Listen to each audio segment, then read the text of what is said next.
Hello दोस्तों। कैसे हो दोस्तों?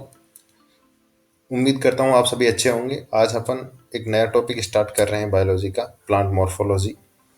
सबसे पहले आज प्लांट मॉर्फोलॉजी होती क्या है, सबसे पहले अपन ये जानते हैं। प्लांट मॉर्फोलॉजी वो पार्ट होता है बायोलॉजी का जिसके अंदर किसी भी आउटर जो पौधे होते हैं उनके स्ट्रक्चर को अपन देख के वो कैसे बना होता है उनके बारे में अध्ययन करते हैं।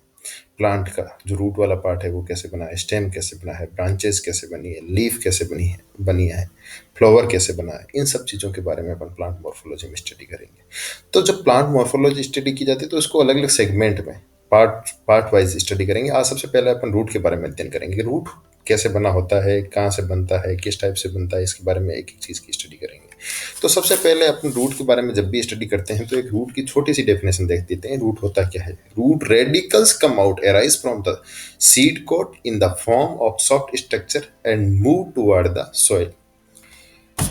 सिंपल सी बात भाषा में आप कह सकते हैं कि जब किसी किसी जमीन में एक बीज बोया जाता है, सीड बोया जाता है, तब उस सीड में से एक रेडिकल निकल के आता है और वो आगे जाके रूट का फॉर्मेशन करता है। यहाँ पे आपको एक डायग्राम दिखाया है। इस डायग्राम के अंदर ये बताया हुआ है कि रूट किस किस टाइप से बना होता है और उसकी रूट की स्ट्रक्चर कैसी होती है। तो अपन हाइलाइटर की सहायता से समझेंगे कि जो रूट का सबसे आगे वाला पार्ट्स होता है, ये वाला पार्ट्स, इस आगे वाले पार्ट्स को रूट कैप के नाम से जानते हैं। जो रूट कैप वाला पार्ट है, ये रूट का सबसे आगे टिप का पार्ट होता है। भगवान ने जब रूट को पहली बार बनाया था तब रूट को अंडरग्राउंड जाना था, नीचे जमीन के अंदर कंकड़ पत्थर चट्टाने मिली, तो कहीं ना कहीं रूट को आगे से चोट नहीं लग जाए, तो भगवान ने उसे एक टोपी पहना के भेजा। उसी टोपी को रूट कैप कहा जाता है। ये रूट कैप एक सिंपल सी एक ओनली सिंगल लेयर टाइप की एक लेयर होती है जो प्रोटेक्ट, उसका काम मेन प्रोटेक्शन करना होता है। जो मेरिस्टेमेटिक रीजन की सेल्स होती है उनको इंजर्ड होने से प्रोटेक्ट करने का काम करती है।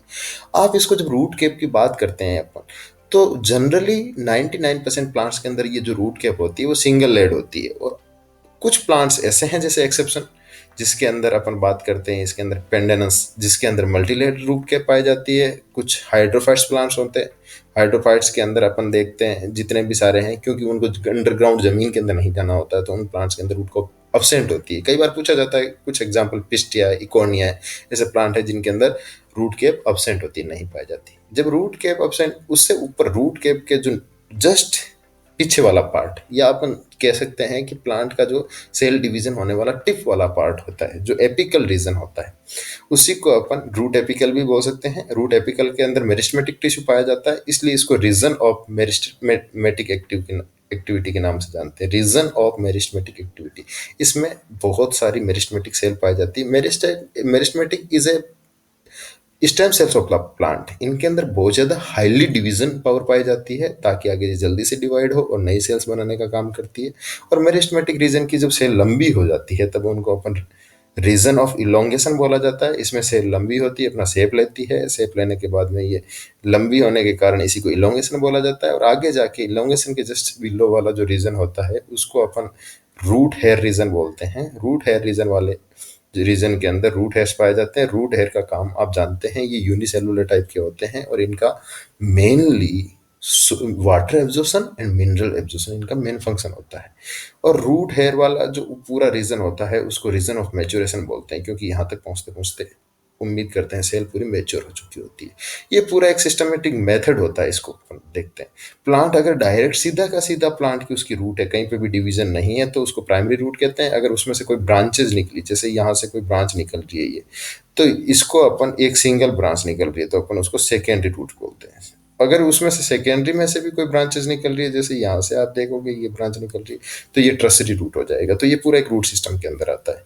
आगे अपन नेक्स्ट के अंदर देखते हैं। यहाँ पे रूट की जो डेफिनेशन लिखी हुई है अभी अपन ने देखी ही थी, radical come out from the arise from the seed caught in the form of soft structure and move toward the soils, it develop and form a primary roots।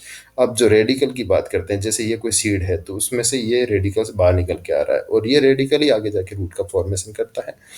और जब रूट का जो कैरेक्टर होते हैं, सिंपल कैरेक्टर रूट में क्या क्या पाए जाते हैं, रूट होता है वो नॉन ग्रीन होता है क्योंकि उसमें क्लोरोप्लास्ट नहीं पाया जाता है, क्योंकि वहाँ पर लाइट ही नहीं पहुँचती है, अंडरग्राउंड होता है, जमीन के अंदर होगा तो वहाँ पे उसमें फोटोसिन क्लोरोप्लास्ट की जरूरत नहीं होती, इसलिए फोटोसिंथेसिस नहीं होता है। लेकिन कुछ प्लांट ऐसे होते हैं जिनके अंदर रूट होता है, वो फोटोसिंथेसिस करता है, आगे अपन पढ़ेंगे। कुछ एक्सेप्शन है, जैसे ट्रापा है, टीनोस्पोरा है, ये वो ऐसे प्लांट हैं जिनके अंदर रूट फोटोसिंथेसिस करता है और वो ग्रीन टाइप का रूट होता है, वो एक्सेप्शनल प्लांट होते हैं।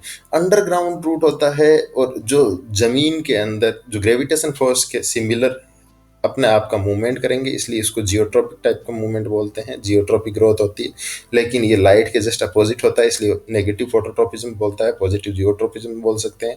वाटर जमीन के अंडरग्राउंड पाया जाता है, इसलिए इसको हाइड्रोट्रोपिक टाइप का भी मूवमेंट अपन बोल सकते हैं। रूट होते हैं, उनके अंदर कोई भी बर्ड्स नहीं निकलती है, जैसे स्टेम के अंदर बर्ड निकलती है, रूट में बर्ड्स नहीं पाई जाती है।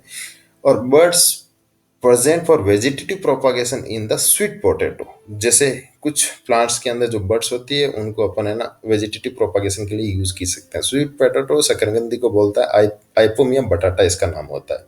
और इंडियन रेडवुड डलबर्जिया जिसका नाम होता है, ये इनकी जो बर्ड्स होती है उसको प्रोपगेशन में यूज किया जा सकता है। Roots do knots be at node and internodes, ये बहुत ही अच्छी बात है। प्लांट के स्टेम वाले पार्ट्स होते हैं जिनके अंदर नोड और इंटरनोड पाया जाता है, जैसे अपन बात करते हैं बेम्बू वगैरह में, और जितने भी सारे प्लांट्स होते हैं उनके अंदर नोड, उनके स्टेम के अंदर नोड इंटरनोड पाया जाता है, लेकिन रूट के अंदर ये नहीं होता है।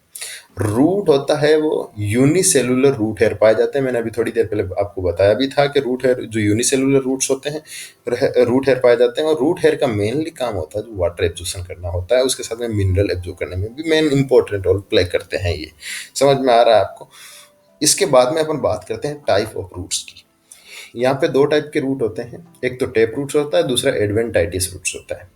टेप रूट, टेप रूट उसको बोलते हैं जिससे एक मेजर रूट निकलता है, और वही आगे जाके मेजर रूट होते हैं, छोटे छोटे रूट्स के अंदर डिवाइडेड होता है, जहाँ से ये जैसे मेजर रूट निकल रहा है इससे ये, और इससे इसी से ही छोटी छोटी ब्रांचेस निकल रही है। तो एक मेजर रूट हमेशा रहेगा, उसको अपन एडवेंटाइटिस रूट्स बोलते हैं। स्टेम वाले पार्ट से एक मेजर रूट निकलता है, उससे छोटी ब्रांचेस रूट निकलती है, जिनको primary root, secondary root, tertiary roots बोलते हैं। इस टाइप के रूट्स को अपन टेप रूट्स बोलते हैं। और दूसरे टाइप्स का रूट्स होता है वो एडवेंटाइटिस रूट्स होता है, जिसमें एक ही स्टेम का जो पार्ट्स होगा जहाँ से एराइज होते हैं रूट्स, वहाँ से एक कोई मेजर रूट नहीं निकल के माइनर रूट में बहुत सारे फॉर्म में निकलते हैं। ये फाइब्रस टाइप के होते हैं, इसलिए इनको फाइब्रस रूट्स भी बोलते हैं। छोटे धागों के जैसे होते हैं और बहुत ज़्यादा मुलायम टाइप के रूट्स होते हैं। ये जब आप कभी घास उखाड़ोगे गार्डन में, तो आपको सीधा सा उस घास के नीचे गुच्छा सा नजर आएगा, वो पूरा का पूरा एडवेंटाइटिस टाइप का रूट्स होता है। आगे अपन बात करते हैं रूट्स के अंदर मॉडिफिकेशन ऑफ रूट्स।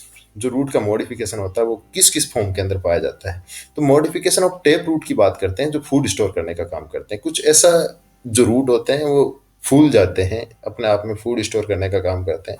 तो यहाँ पे सबसे पहले वाली बात करते हैं अपन टेप रूट के अंदर, जो फूड स्टोरेज वाले रूट्स होते हैं जिनके अंदर स्टोरेज करते हैं, या जो उनके अंदर फ्यूसीफॉर्म रूट्स होते हैं।